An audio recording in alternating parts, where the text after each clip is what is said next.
Hello, everyone. Before I get started with today's show, I wanted to talk about and spend a few moments discussing the life and career of the late Robin Williams. On Monday, we found out that Robin Williams, actor and comedian, was found dead in his home at the age of 63. While most news outlets have been talking about the means as to which he ended his life, not enough people out there have been talking about the great and unbelievable career that this man has left behind. Certain aspects of his career range from, starting off on Happy Days and then launching his own show with Mork and Mindy, then transitioning into movies and really hitting hard, not only just with comedic audiences and doing his stand-up, but his dramatic performances in movies such as Awakenings, or The Fisher King, or Insomnia, 1 Hour Photo. And then we get his amazing comedic performances in such films as Mrs. Doubtfire, Jumanji, Hook, Good Morning Vietnam, The Birdcage. Hundreds and hundreds. Actually, he has over 100 films that he has been in over the course of his entire career. And that is no small accomplishment. The man has worked tirelessly, brought joy and love to every single person who he has touched through his arts.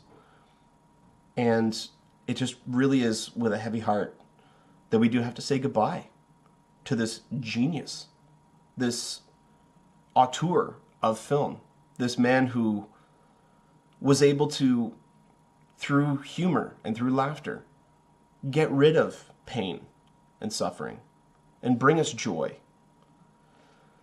It is with a heavy heart that we say goodbye to the late, great Robin Williams. And it really is sad to see him go.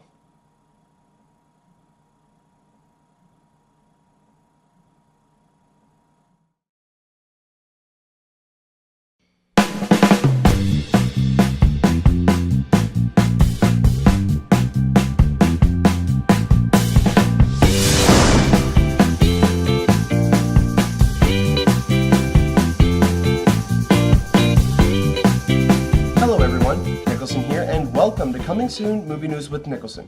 I'm your host, and on this show, every Monday, Wednesday, and Friday, we'll be going over all of the day's movie news and going over what it means for the production in general, such as casting decisions, trailer announcements, director announcements, things like that. So without any further ado, let's get started with today's Hot Topics.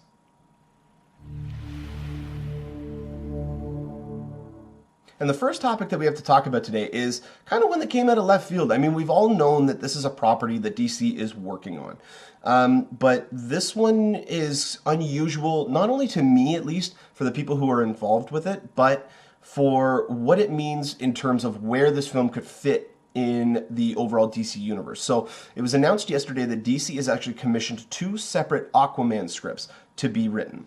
Now, these are for the standalone Aquaman film, which will and now again, it hasn't been greenlit. They are just looking at writers to get this property written and then going from there. So I think it's pretty safe to assume that we can say that Aquaman is going to be one of the 9 properties that DC is working on outside of Batman v Superman, which means we're going to be getting at least 3 appearances from the King of Atlantis. We're going to be getting him in Batman v Superman: Dawn of Justice. It is all but confirmed that he is appearing in that movie. We know he's going to be in Justice League, and now he's getting his own film. It's almost a for sure that Jason Momoa is Aquaman. I mean, everybody out there is now pretty well confident that this is the case. It's almost as sure of a thing as it was in last fall when everyone was saying, well, Vin Diesel's going to be playing Groot, even though it took till January for Marvel to actually come out and officially announce him as Groot. This is, I think, the exact same case. It's the worst kept secret in all of Hollywood. But the 2 writers who they have to pen these 2 scripts, one of them is very curious. So the first writer is Will Beall, who wrote Gangster Squad, which was an anticipated film for a lot, and I don't think it hit very well with people once it came out. To me, it just fell flat. There was nothing really spectacular about the movie. It just kind of went along its pace and then ended. It just, it was one of those things. If it's Sunday afternoon, you're bored, throw on Gangster Squad. There's nothing really to it, but there's nothing really all that much against it. It's just kind of there. But he's writing one of the first scripts, but the thing that is really confusing to me is that he wrote the original, like there was a Justice League movie that was being done in 2007 with George Miller, and it was going to be a motion capture version with a younger cast. That got cleaned out pretty much as soon as they were about to start production. And then a couple of years ago, DC commissioned a Justice League script to be written by Will Beall. And Will Beall turned in his script, and from all accounts that I heard, the script was absolutely atrocious. It was horrible. It was a terrible, terrible script. And so they threw it completely out. They didn't even bring on a rewriter. They threw it out and had somebody else come in and start fresh. So to me, it's really kind of dumbfounding as to why not only did he write Gangster Squad, which was not a hit for the studio, it was a bomb for Warner Brothers. Then he was given the ability to write a Justice League script for Warner Brothers that turned out to be garbage. So now you're at 2 strikes. Now they give him another chance to write an Aquaman script. I don't see anything from this guy's filmography that shows why they're giving him this level of trust. I mean, it's almost as though he's the Akiva Goldsman. Because Akiva Goldsman wrote A Beautiful Mind, but he also wrote Batman and Robin, you know? I mean, and those were only 3 years apart from one another. So I don't know how you could go from writing, 4 years apart. I don't know how you could go from writing one of the worst movies in the history of the universe to then writing an Academy Award winning film. This may be his calling, I don't know, but again, he gave them a supposedly good pitch for Justice League that turned out to be god-awfully horrible. And now they're giving him the ability to write an Aquaman film, which Aquaman is probably the one character that DC has that would require an amazing script because of the stigma that surrounds the character. A lot of people still see him as a silly character, but he's not. He's an action-packed character. He's a great character, especially in the New 52 and in Injustice: Gods Among Us. I definitely recommend to check that out. The other writer is Kurt Johnstad, who has worked on both of the 300 movies with Zack Snyder. He was one of the writers of the first 300, which Zack Snyder directed, and then he was also the writer of 300 Rise of an Empire, which Zack Snyder just produced. So he has a working relationship with Zack Snyder, who is going to be basically the overseer or the godfather of this new DC cinematic universe, at least for the time being. He is their Joss Whedon, as it were. The person who's going to be kind of overseeing all those films. So that, to me, seems like it's going to be a slightly better working relationship. But again, to me, these are not strong properties that these guys are coming off of. We need somebody, I mean, you look at Batman v Superman, it had an original script by David Goyer, who wrote the Dark Knight movies, he wrote Man of Steel. And then they got Chris Terrio to come in, who's the Academy Award-winning writer of Argo, to come in and do a little rewrite. And now they got Chris Terrio to write Justice League.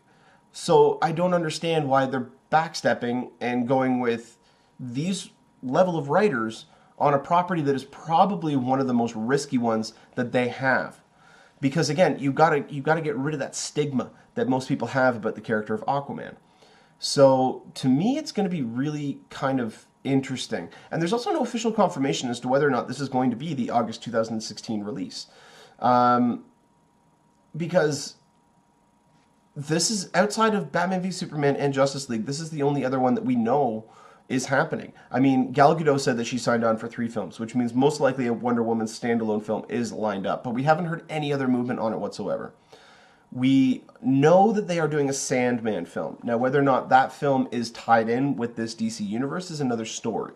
But more importantly, we don't have any other information about any of the other projects they could be working on. So hearing about them getting a writer on board for Aquaman means that it's probably going to be one of the first ones out the gate.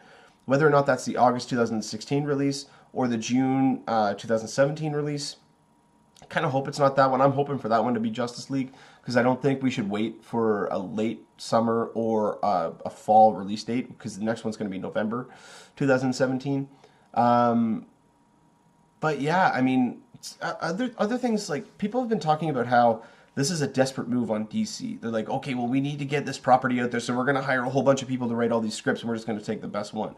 Well, no, this is a very common thing that happens in Hollywood, where they do commission multiple scripts to be written about one property, and then they take whichever one is the best. Or perhaps they will take whichever one is the best and take certain elements from the other scripts that worked really well and see if there's a way of fitting them in that script while trying to avoid becoming an Amazing Spider-Man 2 situation.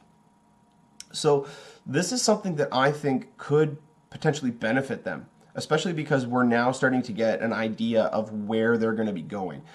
From my understanding as well, none of these films are going to be an origin story. I think Superman was the only one that was going to be, like Man of Steel was going to be the only origin story out of all of these films. And he's going to be the catalyst as to what brings all these other characters to the forefront. You know, like Batman has been Batman. They just confirmed that Batman is going to be in his 40s in this movie. He's not going to be in his 50s like he was in The Dark Knight Returns.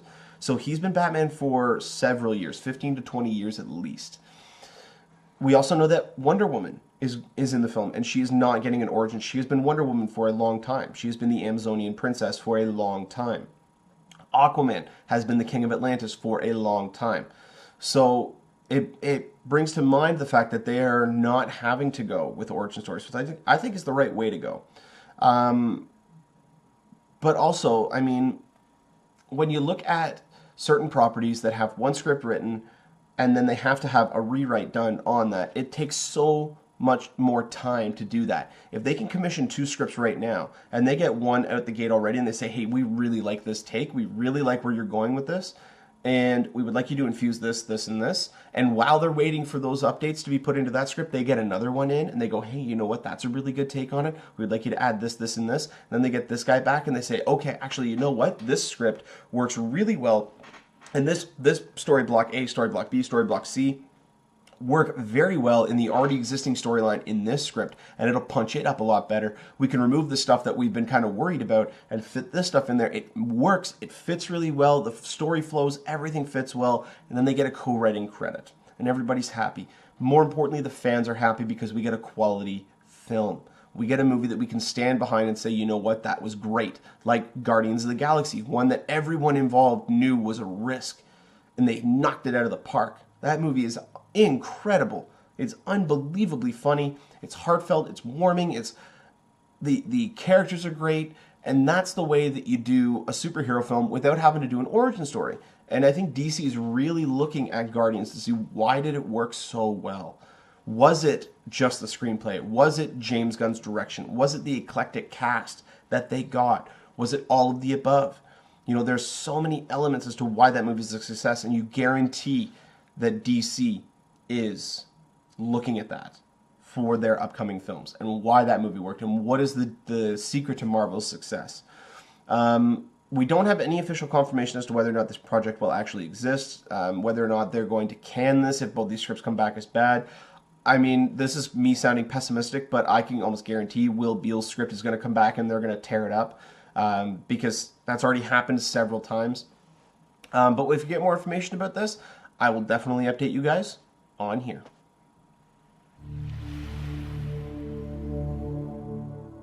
All right, and our second topic is kind of dealing with something that happened, or that we talked about on Monday's episode. And when I talked about how Vin Diesel posted that post on his Facebook page about, Marvel, it's strange that Marvel thinks that I'm inhuman, leading to speculation that he could be involved in the Inhumans movie, which Marvel has been hinting at for a long time now. Well, they're not hinting anymore. We're officially getting an Inhumans movie.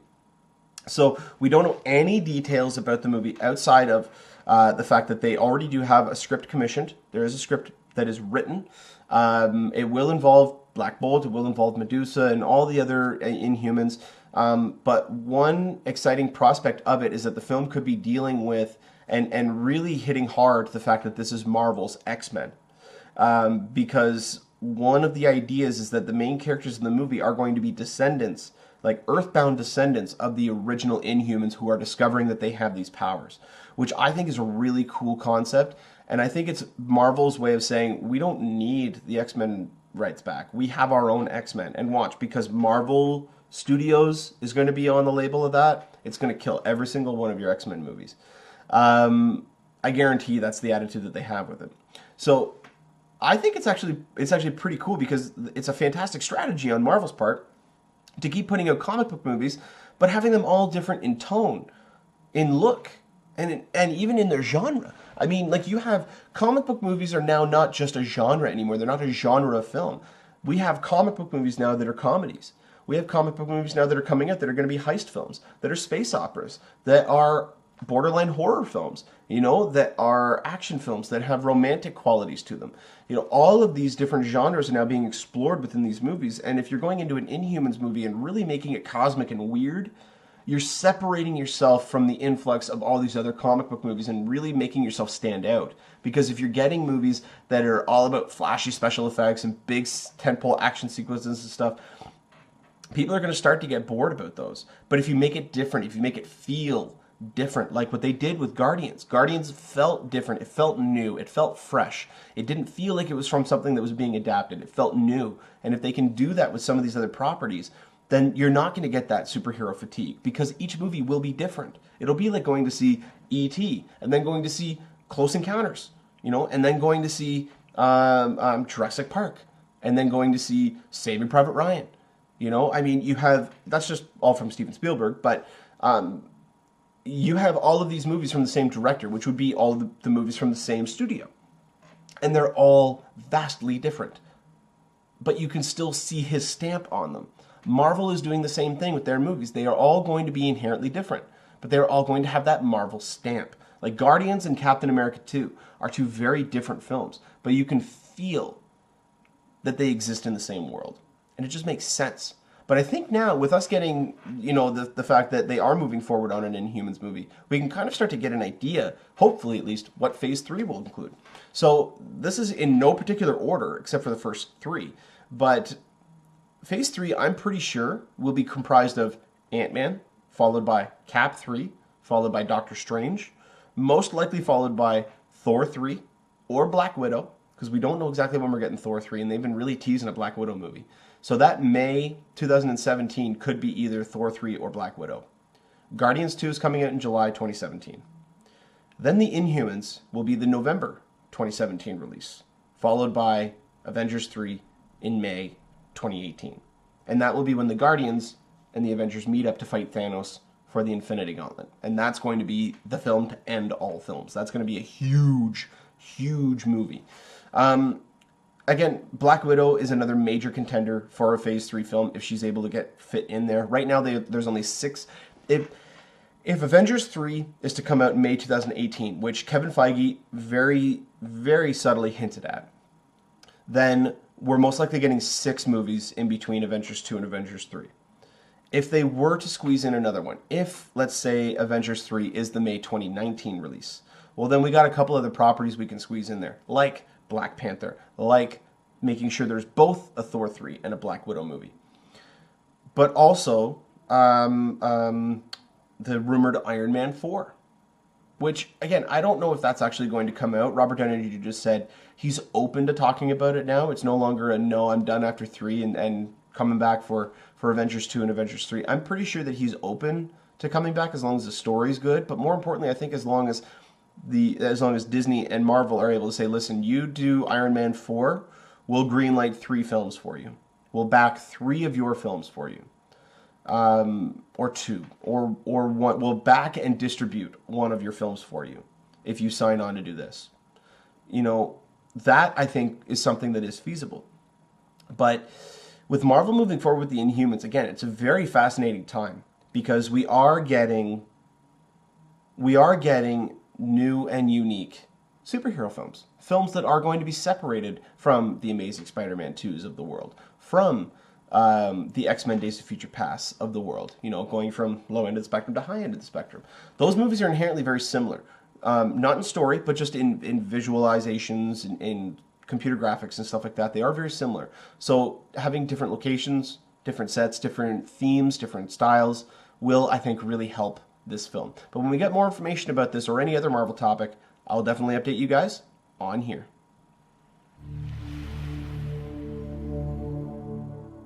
And the last topic that we have to talk about is one that's kind of surprising.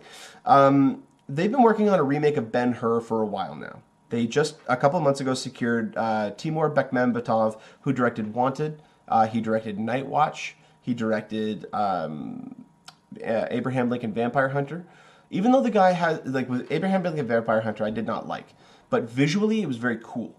Wanted, I think, was the best of both worlds. It had a really cool storyline, it had engaging characters, but it was visually really entertaining. And I do think that this team up that they have here for this remake, I think could work really well. Because Timur has been signed on to direct, but more importantly, they got, who is it, John Ridley? Yeah, John Ridley. The Academy Award winning writer of 12 Years a Slave is the one who is writing this remake. So right there you have a very, very visualistic director. Somebody who knows how to put things in the frame and make it look very intriguing. And then you have someone like John Ridley, who is able to delve into characters, especially someone like Judah Ben-Hur, who is a very complex character. And this is going to be an updated version of the novel. This is not going to be a remake of the 1959 Charlton Heston film. This is an adaptation of the novel, sticking closer to the source material than the movie did. The movie has a February 26, 2016 release date. But more importantly, today, or actually yesterday I should say, we have an idea, and I gotta stress idea, because there's no deals that are in place yet, but we have an idea of who they're looking at to star. And it is none other than Loki himself, Tom Hiddleston. Now, this to me is perfect casting, not like, and I mean perfect casting in terms of the role. I don't mean for Tom Hiddleston's career. I actually think that unless John Ridley's script comes out really bad, this movie will do nothing but good things for Tom Hiddleston's career. But he's currently circling another project, which would have him playing a paraplegic who, through different circumstances, would kind of be reinvigorated with a sense of life after dealing with this small child. The storyline's a lot more in-depth than that, but I'm just giving you the Cliff Notes version of it. So he's toying with the idea of working on either of these projects. Now, the other project that he's interested in, I can't, for the life of me, the title is escaping me, but that is more of an Oscar contender. Ben-Hur, especially at the point that it's being released, is not. It is more of an action epic, a big scope, big publicity, getting his name really, really out there, and getting his first big lead role outside of, or even just his first big lead role. He hasn't really had one yet. He's co-starred in a few movies, and he's been, the supporting character, but for the most part, he's never had a straight-up lead role. So starring in the Ben-Hur remake under a John Ridley script, I think would be very fascinating. And he's a very classically trained actor. He's a very Shakespearean actor. He loves the theater. And I think that's the type of actor that we need for this role. It's a very theatrical performance. It's a very theatrical role. You cannot just have somebody standing there brooding like they just walked off the set of Spartacus or anything like that. We can't have somebody like that. We need somebody who has the strength and the depth and the gravitas to bring this role to life. Now, I need to stress that he is not signed on yet. He is not signed on the dotted line. But if he does, this movie just bumped up a whole hell of a lot on the anticipated scale. Now, if he signs on and this project starts to come together a little bit better, there is the slightest possibility that they could bump back, this release date and give it maybe, not necessarily a May. Like 2016 is becoming a pretty packed year. But I think that the more and more that they get closer to this film actually starting to come together, they could push the release date a little bit to give it a better window. Because January and February are always known as the dumping grounds. They are when the studios put their movies that they have no faith in, or at least think that, nobody's going to go and see it. They're going to dump it there and at least try to recoup some of their cost because there's not a lot of competition in those times. So releasing a big movie like Ben-Hur in February, I mean, I understand that it is the time of year that it's around, and it is, that's escaping me as well. It's the same time The Passion of the Christ was released. So that's the only point that I can see why they're releasing it on that day. But outside of that, at the end of February is not a good time to release films that you are confident in. Because again, to the average person out there, they're not going to care. If it's coming out in February and it looks good, they're going to go and see it. But to people who are aware of the time frames, it is just a little disconcerting because it shows that out of the gate, the studio doesn't really have a lot of faith in it. At least that's what it appears to me. But Yeah, I'm very excited about this. I mean, you got the writer of 12 Years a Slave, the director of Wanted, and potentially the star from Avengers and Thor and War Horse. I mean, this guy has been around already in supporting roles. He's worked with a lot of great directors. So this could potentially be a very good remake. And also, with Timur directing it, you can definitely expect a much more epic chariot scene.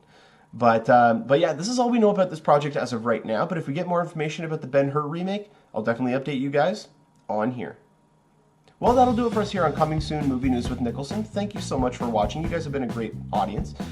You can go ahead and click subscribe there in the bottom corner. You can get updates whenever we post a new video. You can follow me on Twitter at Niklsun, Niklsun, for all of your movie updates. And you can find me on my Facebook page at facebook.com/movie news with Niklsun, where you can start a discussion and talk about all things movies with everybody else. So, until next time, you guys enjoy the rest of your day. Take care.